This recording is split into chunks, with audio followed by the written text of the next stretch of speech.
nakundaga kwanga sogokuru nkiri umwana. Hey, as he constantly tried to teach me boring lessons. yahoraga agerageza kunyigisha amasomo arambiranye y'ubuzima, y'ukuntu nabaho ubuzima bwiza. To me from carefree. Ngo nkareka ibindangaza nkitondera imikino igiye itandukanye nakunda, ariko njye nkumva ntibimfasheho. Tough for young people today. Yahoraga ambwira ati mwana wanjye sikomereye abakiri bato uyu munsi. He constantly repeated. Ko yakundaga guhora bisubiramo, nkumva ntibindeba. Seeking to simplify. Yashakaga uburyo yakoroshya ubuzima bw'abaje bamugana akoresheje inama ze, Advice. kuko izo nama yabahaga zabagiraga akamaro muri make. Unfortunately, ikibabaje only after his death and nuko nyuma y'urupfu rwe nko mu myaka mirongo nyuma yo kwihurira n'ukuri kw'iyi si yakaze, facing the realities of a harsh world, hey, nigereye kuri tere muri make, did I understand the value of what he wrote in his diary. noneho numvise agaciro k'ibyo yasize yanditse mu byo yasize yanditse muri agenda, And why he wanted to teach me.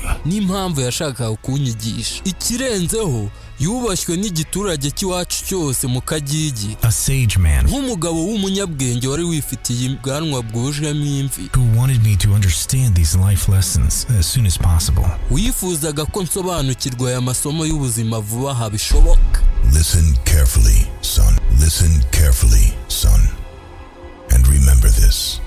Hey, kugira ngo wumve amagambo dutangiranye, Don't tell your problems to everyone. ntukabwire abantu ibibazo byawe mwana wanjye, 80% don't care. kuko 80% ntibabyitayeho, 20% abandi 20% you have them. bishimiye ko ufite ibyo bibazo uri kugenda uratarata. Stop looking for the good in people. Rekeraho gushakira ibyiza mu bantu, Instead, ahubwo looking for good. utangire ushaka abantu beza, kuko buriya ibyiza mu bantu nugerageza kubibashakiramo ntabyo uzabona, kuko buriya abantu beza aho bari ibyiza uzabihabona. Ni amagambo y'umusaza. Sometimes Rimwe na rimwe it's not the people who change. ntabwo ari buri muntu wese wahindutse.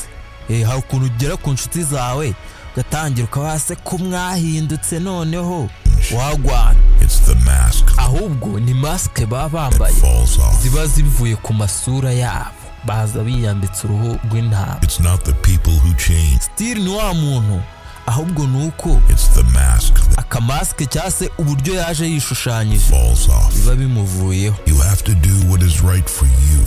Mwana wanjye ufite icyo ugomba gukora cya nyacyo, ufite gukora ikintu cya nyacyo, No one else is walking in your shoes. kuko buriya nta muntu uri mu mwanya wawe. Ibikorwa byacu dukora n'ingaruka zabyo tuba tugomba kuzirengera. Ibyo ni ibintu bizwi. Jya ufata umwanzuro wa nyawo, kuko buriya ibikorwa dukora n'ingaruka zabyo tugomba kuzirengera, nta wundi muntu uba ugomba kuzirengera mu mwanya wacu. Jya ufata umwanzuro wa nyawo mwana wanjye. Thankful you are. Buriya mwana wanjye uko ushimira ibintu byinshi, The more you attract. ni nako buriya utuma ibintu bikwegereye cyangwa se abantu bakwegereye bishimira uko umeze, bagushimira bitewe n'uko uba warize kunyurwa mu buzima bwawe. Ni amagambo y'umusaza. Hey, Feel like you have a bad life. hey, Never let a bad day make you feel like you have a bad life. ngo ikindi kintu mwana wanjye, buriya ntuzagire umunsi mubi ngo wihebe wumve ko isi yarangiye cyangwa se byakurangiriyeho. Ntuzabitindeho cyangwa ubiteho umwanya. The more thankful you are. Hey, buriya hari abantu bagira umunsi mubi ukagira ngo isi yabarangiriyeho pe, kandi ntabwo isi iba yakarangiye. Ntabwo uwo munsi, Let a bad day make you feel like you have a bad life. ntukagire umunsi mubi utume wumva ko ufite ubuzima bubi. Every second you spend Ikindi mwana wanjye, life to someone else's. isegonda uzamara uri kwigereranya n'undi muntu, ufata ubuzima bwawe ugereranya n'ubw'undi muntu, mbese uri gushaka kubaho ubuzima bw'undi muntu butari ubwawe. Ibyo bintu urimo ubikora ubigerageza, cyangwa se nunabitekereza ugafata isegonda rimwe ryonyine ukabitekereza ushaka kubaho ubuzima butari ubwawe cyangwa se wigereranya n'undi muntu, Spent wasting yours. ni naryo segonda uzaba uri gutakaza mu buzima bwawe. You can lie down for people to walk on you. Ngo nureka abantu ukicisha bugufi, mbega ukaba nk'umuhanda bakajya barakunyuraho uko biboneye kose, Still complain bazaguma barekarame that you are not flat enough. bavuge ko utaringaniye, kandi utari miseke igoroye. Thinking about life, Nutekereza ku buzima mwana wanjye uzibuka ibi ngibi. amount of guilt can Nta kuntu wasubira inyuma ngo ujye guhindura ibintu bibi cyangwa se amakosa wakoze ahashize. anxiety can change the future. Kandi buriya ngo nta nubwo guhangayika cyane cyangwa se umuhangayiko ufite uyu munsi waba uzi ibintu bizaba ejo hazaza ngo ubihagarike. Every person in your life is a teacher. Ikindi ngo buriya muri ubu buzima buri muntu wese azakubera umwarimu. Bring lessons about love and support. Kuko ngo hari abantu bazaza mu buzima bwawe bakwigishe gukunda no gufasha abantu. Others teach you what to avoid. Ndetse uzahura na ba bandi bakwigisha icyo ugomba kwirinda. Don't have as much time as you think. Kandi ngo ikindi, Tell those people you love that you love them. ntago mwana wanjye ufite igihe gihagije nk'uko ubitekereza. Tangira ubwire abo bantu ukunda, ubabwire ko bakunda. Isaha n'isaha wacaho da. If you've never questioned whether Kandi ikindi kintu, the right decision, mwana wanjye nutabaza ibibazo hari igihe utazafata imyanzuro ya nyayo, uzafata imyanzuro mibi. Buriya ngo mu buzima nutabaza ibibazo hari igihe uzafata imyanzuro mibi uhubutse. Kuko buriya ngo iyo ufashe imyanzuro ubajije hari igihe udahura n'ingorane nyinshi mu buzima cyangwa se not everyone is down for you like they say they are. ikindi kintu buriya mwana wanjye nta muntu uzajya hasi ku bwawe cyangwa se ngo akwitangire nk'uko bajya babikubwira ngo nzakwitangira nzakora iki. Abakobwa bo baba babyumva neza cyane, tano kwa tano baba banyumva neza fresh.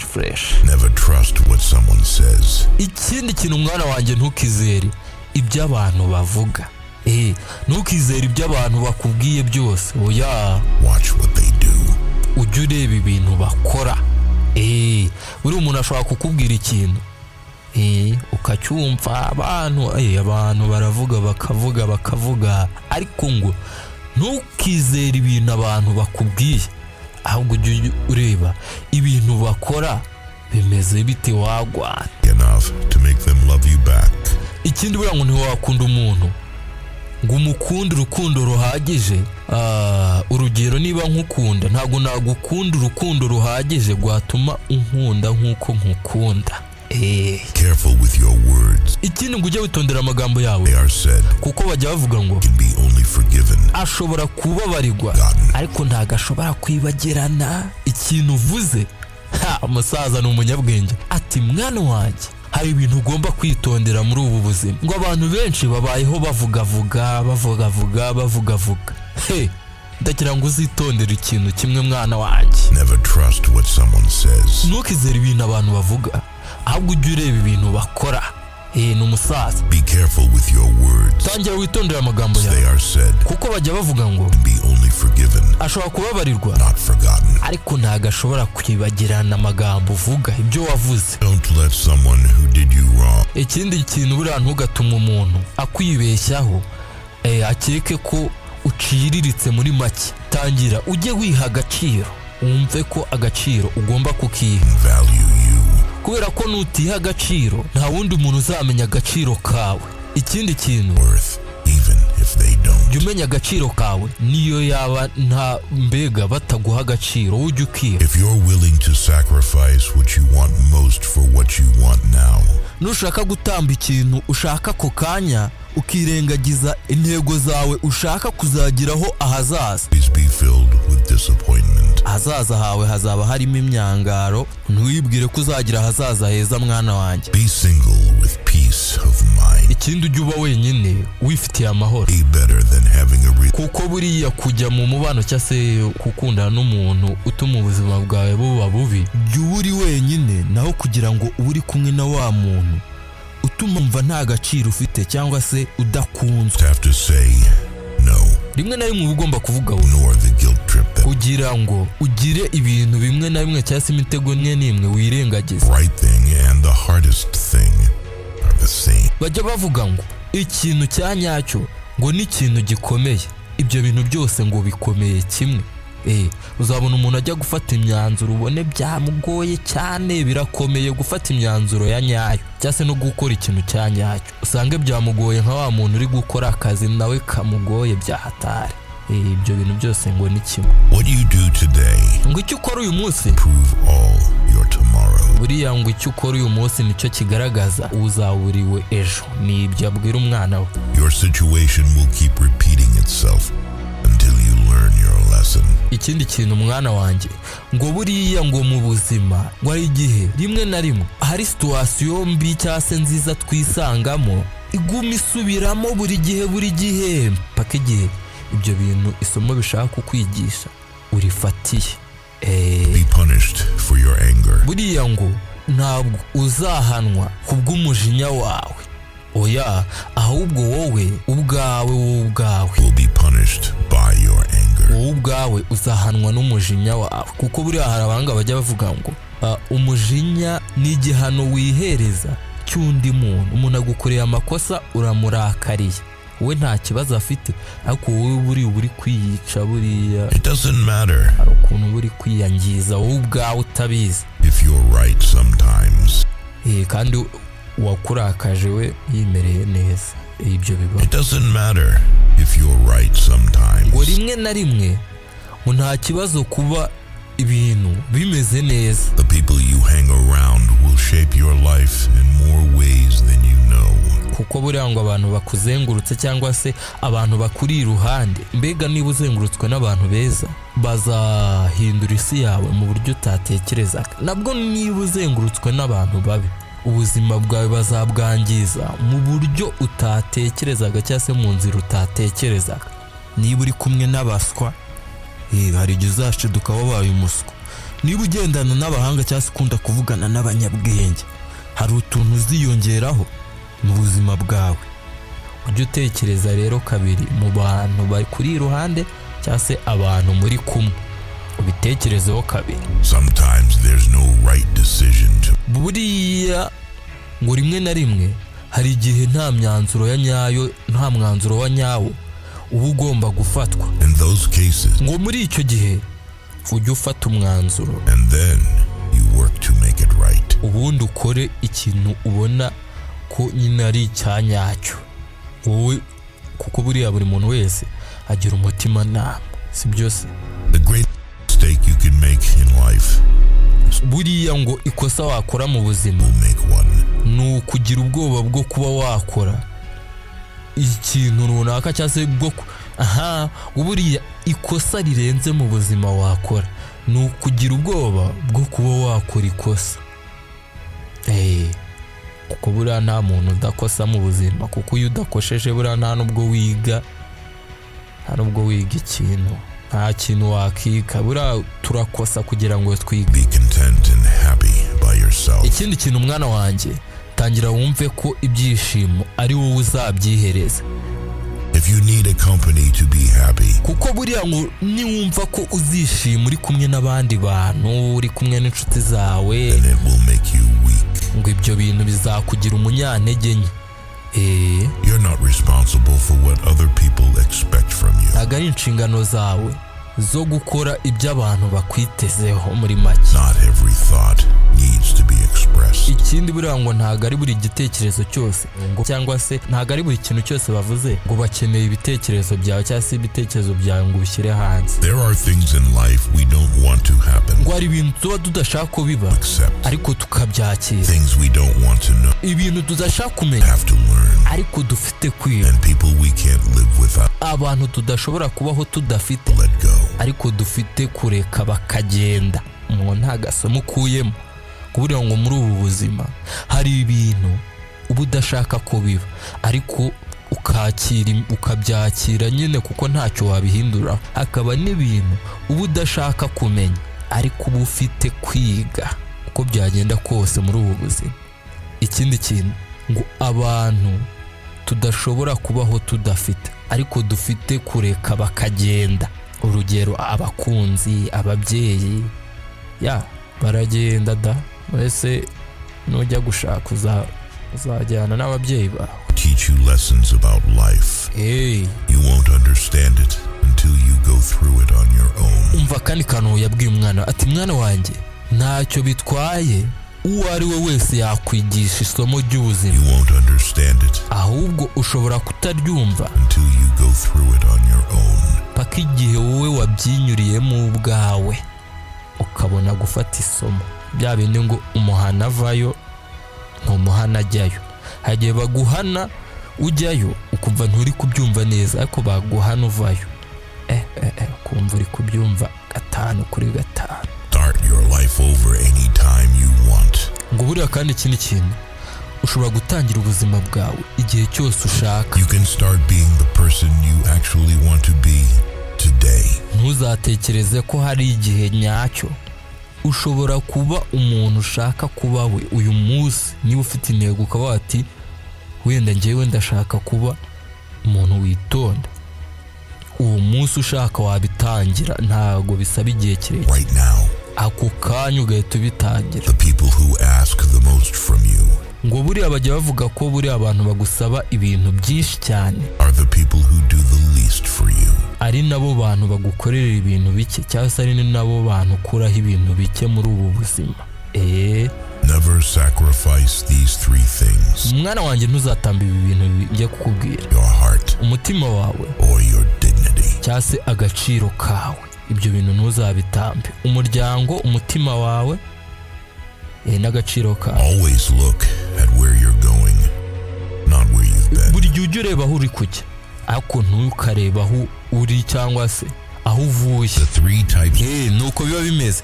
kandi ikindi kintu mwana wanjye uriya ngo mu buzima tugira inshuti z'uri ubwoko butatu. The leaf people. uzahura n'abantu ngo bameze nk'amababi ngo aba bantu baza mu buzima bwawe ari uko ibintu bimeze neza gusa. buriya ku giti cyangwa se ku kimera runaka amababi akunda kuzaho cya gihe ibintu bimeze neza, cya gihe ari mu gihe cy'imvura, cya gihe ibintu nyine ari amahoro. You need to be careful. ngo abantu rero ngo bameze nk'amababi uba ugomba kugira amakenga kuko ngo aba bantu bameze nk'amababi Because they love you. baza mu gihe ibintu bimeze neza They're okay.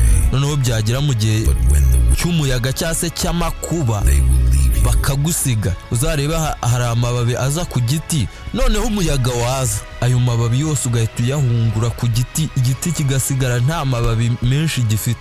ngira ngo muzi ibiti bimeze gutyo, ibiti bitajya bitunga amababi mu gihe cy'imiyaga. 2. imiyaga wayigereranya n'ibibazo. ngo abandi bantu ba kabiri The branch people. ngo ni abantu bameze nk'amashami. They are abo bantu bameze nk'amashami they are strong, baba bakomeye but still not ariko ngo uba ugomba kubitondera mu buzima buriya ngo ntago aba ari abizera reliable. ngo pe ubona ari ba bantu bakomeye They can't handle too much weight. ngo hari igihe kigera bakaba badashobora kwihanganira ibiro byinshi. niba abantu badashobora kwihanganira ingano y'ibibazo byinshi cyane, iyo bibaye byinshi bahita baguta bakigendera. They may break away when life becomes tough. rero ngo abo bantu baba bakomeye pe ariko ntago uba wabizera 100% ngo uvuge ngo aba bantu ndabizeye bamfasha mu gihe cyose mu bibazo byose nahora nabyo. abo bantu nabo ngo uzahura nabo mu buzima bwawe. 3. abandi bantu The root people. ngo ni ba bantu These in baba bameze nk'imizi. very important. ngaba bantu ni abantu b'ingenzi cyane. aba bantu ngo uba ugomba kubitaho cyane kuko ngo ni ingirakamaro cyane. sizo bw'uyu mwana we ati mwana wanjye aba bantu ni ingirakamaro cyane Things to be ngo kuko ngo bakora ibintu bitagaragara are supportive. ariko Even if you go biba ari ingenzi cyane through difficult times, sure, and support you. kuko ngo ni ba bantu bagufasha mu gihe uri mu bibazo bakakugumaho. icyo bakora ni ukugufasha gusa byonyine. uzarebe buriya igiti gishobora guta amababi, bashobora kugitema amashami cyangwa se amashami agacika ariko imizi iguma kuri icyo giti. rero ngo hari abantu bameze nk'imizi bazaza mu buzima bwawe, ubuzima bwawe bakabugumamo uko wahinduka kose, waba uri mu bihe byiza waba uri mu bihe bibi bakakugumaho mpaka. They are not moved by your position. They just love you as you are. uhita utekereza mu buzima bwawe cyangwa se wowe mu buzima bw'abandi. abo bantu batatu ari amababi, ari amashami, ari n'imizi, uri inshuti yihe? ako kantu nawe ugatekerezeho kuko buriya ngo imizi ishobora kuguma ku giti cyakuma, amababi yashiraho mwatema umutwe w'igiti ariko imizi iguma kuri cya giti ntahijya. Rero icyo nabifuriza ushinga imizi nk'igiti nka giti ujye umenya kubatandukanya kugira ngo abantu bameze nk'imizi bashinze imizi mu buzima bwawe ujye umenya kubaha agaciro, umenye ko ari ba bantu baba bazakugumaho iteka ryose. Bye bye, ciao ciao. Yeah.